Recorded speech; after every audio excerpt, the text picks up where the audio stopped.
नीतीश कुमार जी को गलतफहमी हो गई है। विपक्षी एकता को लेकर जिस तरह से दर दर की ठोकरें वो खा रहे हैं और हर चौखट पे मत्था टेक रहे हैं, मैं नहीं समझता कि ये विपक्षी एकता कभी भी कामयाब हो पाएगी। आपके पास विजन क्या है? बिहार का आपने कौन सा स्वरूप, कौन सा मॉडल पेश किया है जिस पे देश आकृष्ट हो जाएगा? नीतीश कुमार जी के कथनी और करनी में तो अंतर स्पष्ट है। लेकिन मल्लिकार्जुन बोलते कुछ और है, होता कुछ और है। देखिए, बात अंदर कुछ और होती है, बाहर कुछ और आके कहते हैं। 2 बार और 4 बार जाने की जरूरत पड़ रही है, इसका मतलब मान मनोबल का दौर जारी है। कोई इनको अपना नेता के रूप में स्वीकार करने के लिए तैयार नहीं है। जिससे बिहार नहीं संभला, देश क्या संभलेगा? 13 दलों का जो गठबंधन होने का दिवा स्वप्न देख रहे हैं नीतीश कुमार जी, मैं समझता हूं कि 13 में प्रधानमंत्री के उम्मीदवार हैं। अगर नीतीश कुमार उम्मीदवार हो सकते हैं तो ममता बनर्जी क्यों नहीं हो सकती हैं? अखिलेश यादव क्यों नहीं हो सकते हैं? कांग्रेस के राहुल जी क्यों नहीं हो सकते हैं? नमस्कार, आप देख रहे हैं लाइव बिहार। मैं आपके साथ रूपम। कर्नाटक में बीजेपी की हार के बाद एक बार विपक्ष उत्साहित है। जिस तरह से नीतीश कुमार विपक्षी एकजुटता के लिए निकल पड़े हैं। आपको बता दें कि सोमवार को वह कांग्रेस के अध्यक्ष मल्लिकार्जुन खड़गे से मुलाकात किए। पहले वो अरविंद केजरीवाल से मुलाकात किए, उसके बाद फिर कांग्रेस के अध्यक्ष से मुलाकात की और आज वो पटना आ रहे हैं। तो इसी मुद्दे पर बात करने के लिए आज हमारे साथ लोजपा रामविलास पासवान की पार्टी के मुख्य प्रवक्ता राजेश भट्ट जी हमारे साथ जुड़े हुए हैं। राजेश भट्ट जी, कर्नाटक में चुनाव में बीजेपी हार गई। अब विपक्ष को लग रहा है कि भाई लोकसभा का चुनाव है, उसमें हम बीजेपी को जरूर हरा सकते हैं।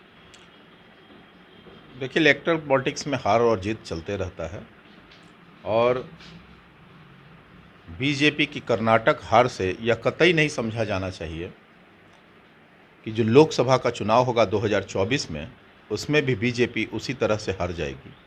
कतई नहीं सोचना चाहिए। मैं समझता हूं कि नीतीश कुमार जी को गलतफहमी हो गई है। विपक्षी एकता को लेकर जिस तरह से दर दर की ठोकरें वो खा रहे हैं और हर चौखट पे मत्था टेक रहे हैं, मैं नहीं समझता कि ये विपक्षी एकता कभी भी कामयाब हो पाएगी। क्योंकि देखिए, सबसे बड़ी चीज़ है नीति और नीयत, विजन। आपके पास विजन क्या है? बिहार का आपने कौन सा स्वरूप, कौन सा मॉडल पेश किया है जिस पे देश आकृष्ट हो जाएगा? लोकसभा का जो चुनाव होता है राष्ट्रीय हित के लिए होता है और राष्ट्रीय मुद्दे उसमें उभर के आते हैं। नीतीश कुमार का वो मॉडल कौन सा है? कौन सा मॉडल लेके जाएंगे देश में जिसकी स्वीकार्यता पूरे देश के जनता कर जाए? अच्छा, खबरें तो सामने आ ही जाती है। आप लोगों को सूत्र से भी हवाले आप लोग को भी आ जाता होगा कि भाई क्या कुछ वहाँ पर बातें हुई होंगी, सकारात्मक है या नकारात्मक है। अब तो नीतीश कुमार जी का कथनी और करनी में अंतर होता है। आपने देखा होगा कि जब वो उड़ीसा गए नवीन पटनायक जी के यहाँ, ऑल इज वेल का नारा दिए, बोले कि सब कुछ बात पॉजिटिव हो रही है। नवीन पटनायक जी ने 2 दिन 3 दिन के बाद ही उसका बात का पूरा तरह से जो है खंडन कर दिया। तो नीतीश कुमार जी के कथनी और करनी में तो अंतर स्पष्ट है। लेकिन मल्लिकार्जुन बोलते कुछ और है, होता कुछ और है। देखिए, बात अंदर कुछ और होती है, बाहर कुछ और आके कहते हैं। नवीन पटनायक जी ने तो बिल्कुल ही जो है स्पष्ट कर दिया है कि हम इस मुहिम में कहीं शामिल नहीं हैं। अच्छा, ये कर्नाटक चुनाव के पहले भी नीतीश कुमार पहुंचे थे खड़गे जी से मिलने के लिए और उस समय उन्होंने कहा था कि सभी विपक्ष को एक पटल पर लाने की बात कहे थे, फिर से मुलाकात करने की बात कहते। तो अब कर्नाटक चुनाव के बाद फिर से नीतीश कुमार वहां पर पहुंचे हैं। नीतीश कुमार जी तो लगातार सबकी चौखट पे मत्था टेक रहे हैं। केजरीवाल जी के यहाँ 2 बार जाने का क्या मतलब है? भाई, केजरीवाल जी एक बार जब मना कर दिए तो इस बात को वो स्पष्ट रूप से कह दिए, स्वीकार कर लेना चाहिए था। तो इससे स्पष्ट होता है कि 2 बार और 4 बार जाने की जरूरत पड़ रही है, इसका मतलब मान मनोबल का दौर जारी है। कोई इनको अपना नेता के रूप में स्वीकार करने के लिए तैयार नहीं है। और हो भी क्यों? आज कांग्रेस में मैं कह रहा हूं कि 600-700 विधायक हैं। ये 40 विधायकों वाले नेता देश के प्रधानमंत्री कैसे बन सकते हैं? जिससे बिहार नहीं संभला, देश क्या संभलेगा?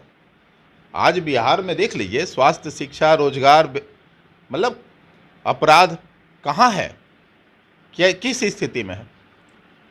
लोग डरे हुए हैं, सहमे हुए हैं। आए दिन अपराधियों का जो है बोलबाला, सड़कों पर आए दिन हत्याओं का दौर जारी है। बेरोजगारी का जो आलम है। 28 तारीख को कहा जा रहा है कि ये लोग एक पटल पे आएंगे, एक सर्वदलीय बैठक होगी। तो क्या इस 28 तारीख को लेकर ही वो सबके पास फिर से एक बार पहुंच रहे हैं? नहीं, आदरणीय ममता जी ने तो इनको टास्क दे दिया है कि पहले बिहार में आप एक सर्वदलीय बैठक बुलाइए, सभी दलों को का बैठक बुलाइए बिहार में और एक रोड मैप बनाइए। और उन्होंने ये भी कह दिया है कि नेता कौन होगा, पहले स्पष्ट कीजिए। तो शायद उसी के लिए 28 तारीख को यह बैठक होगी। मैं जो मानता हूँ या मेरी पार्टी जो मानती है वो यह मानती है कि इन 13 दलों का जो गठबंधन होने का दिवा स्वप्न देख रहे हैं नीतीश कुमार जी, मैं समझता हूं कि 13 में प्रधानमंत्री के उम्मीदवार हैं। अगर नीतीश कुमार उम्मीदवार हो सकते हैं तो ममता बनर्जी क्यों नहीं हो सकती हैं, अखिलेश यादव क्यों नहीं हो सकते हैं, कांग्रेस के राहुल जी क्यों नहीं हो सकते हैं, जिनके पास सबसे बड़ा जनाधार है, राष्ट्रीय पार्टी है। राष्ट्रीय पार्टी के होते हुए क्षेत्रीय पार्टी कैसे प्रधानमंत्री स्वीकार करेगा? तो ये सब काफी अड़चने हैं जिसको लेकर साफ रूप से स्पष्ट दिख रहा है कि ये विपक्षी एकता सिर्फ दीवा स्वप्न है नीतीश कुमार लोगों में सबसे अभी ऊपर सबसे बड़ी पार्टी तो कांग्रेस है, तो जाहिर सी बात है पीएम के लिए कोई भी कांग्रेस से ही लोग होंगे। मैं वही कहना चाह रहा हूं कि अगर नीतीश कुमार जी ये मान 700 से 800 विधायक अभी है मौजूद, वो 40 विधायकों वाले पार्टी के नेता को अपना प्रधानमंत्री का उम्मीदवार कैसे मान लेगा? बोल रहे हैं कि हम प्रधानमंत्री नहीं बनना चाहते हैं, लेकिन विपक्षी एकजुटता करके वो नरेंद्र मोदी को हराना चाहते हैं। तो वो तो सब जगह कह रहे हैं कि आप प्रधानमंत्री के उम्मीदवार। अभी शरद पवार जी से मिले, उनको भी उन्होंने कह दिया कि प्रधानमंत्री के आप उम्मीदवार हो सकते हैं। तो ये तो लॉलीपॉप देते चल रहे हैं।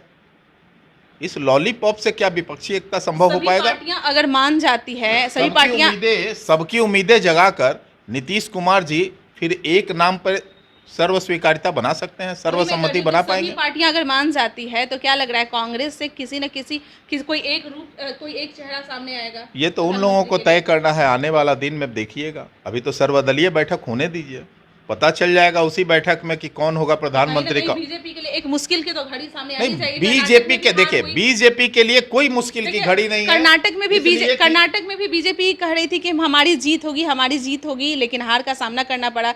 तो जाहिर सी बात है, देखिए प्रदेश में स्थानीय मुद्दे जो है वो चुनाव में हावी रहते हैं, लेकिन लोकसभा का जो चुनाव होता है उसमें राष्ट्रीय समस्याएं, राष्ट्रीय मुद्दे, राष्ट्रहित में लोगों की भावनाएं रहती हैं और उसको देखते उसके मद्देनज़र ही चुनाव में पोलिंग होता है या मतदान देते हैं लोग।